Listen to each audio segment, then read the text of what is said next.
ক্যালেন্ডারে জুন মাস, বাইরে বেরোনোর আগে আপনি ভাবছেন যে আজ নিশ্চয়ই প্রচণ্ড গরম পড়বে, কিন্তু দরজা খুলেই দেখলেন চারিদিক পুরো সাদা। মাঠে বরফের আস্তরণ, ফসল নষ্ট, মানুষ কাঁপছে শীতে। ভাবছেন গরমে আবার তুষারপাত, এ আবার হয় নাকি? হ্যাঁ, ঠিকই শুনেছেন, গরমকালে তুষারপাত। সালটা 1816।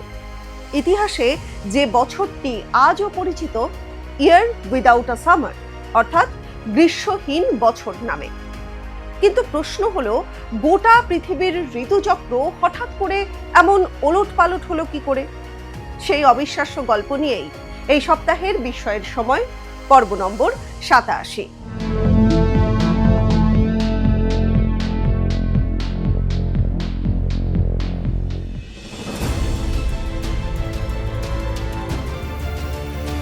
এই রহস্যের সূত্র লুকিয়েছিল পৃথিবীর এক প্রান্তে, ইন্দোনেশিয়ার মাউন্ট তাম্বোরা আগ্নেয়গিরিতে।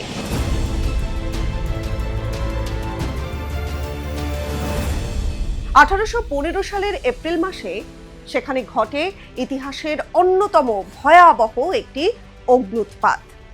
বিস্ফোরণের শক্তি এতটাই ছিল যে কোটি কোটি টন আগ্নেয় ছাই, ধুলো এবং সালফার ডাই অক্সাইড বায়ুমণ্ডলের অনেক উঁচু স্তরে পৌঁছে যায়।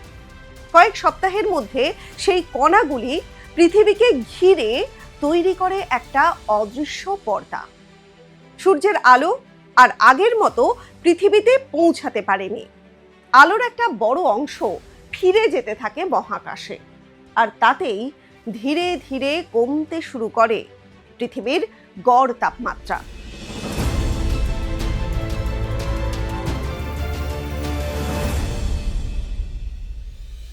ভাবছেন তার ফলে কি হলো?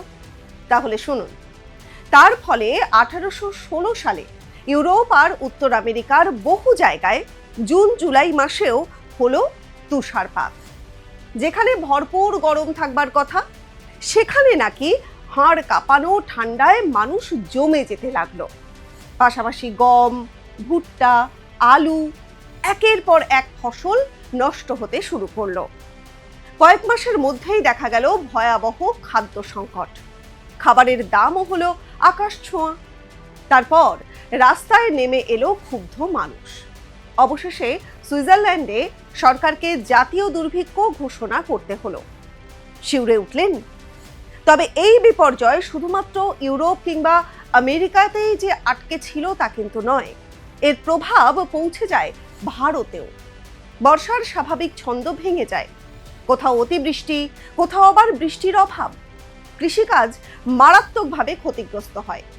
একই সময়ে উপমহাদেশে দ্রুত ছড়িয়ে পড়তে থাকে কলেরা। গবেষকদের একাংশের মতে এই অস্বাভাবিক জলবায়ুই সেই মহামারী বিস্তারে গুরুত্বপূর্ণ ভূমিকা পালন করেছিল। কিন্তু অবাক করার আরও একটা বিষয় আছে। এই ভয়াবহ বিপর্যয় থেকেই বদলে গিয়েছিল নতুন প্রযুক্তি, অর্থাৎ আবিষ্কৃত হলো আধুনিক প্রযুক্তি। বিপর্যয়ের ফলে ওটসের উৎপাদন কমে যায়, ঘোড়ার খাবারের যোগান কমে যেতে থাকে, ফলে হাজার হাজার ঘোড়া মারা যায়। তখন যাতায়াতের প্রধান ভরসা ছিল ঘোড়াই। আর সেই সংকট থেকেই 1817 সালে জার্মান উদ্ভাবক কার্ল ড্রেইস তিনি তৈরি করেন 2 চাকার কাঠের রানিং মেশিন। আর সেটাই পরে আধুনিক সাইকেলের প্রথম রূপ হিসাবে পরিচিতি পায়। এমনই আরো অজানা, অবাক করা, আরো বিস্ময়কর গল্প জানতে চোখ রাখুন এই সময় লাইভের ইউটিউব চ্যানেল এবং ফেসবুক পেজে।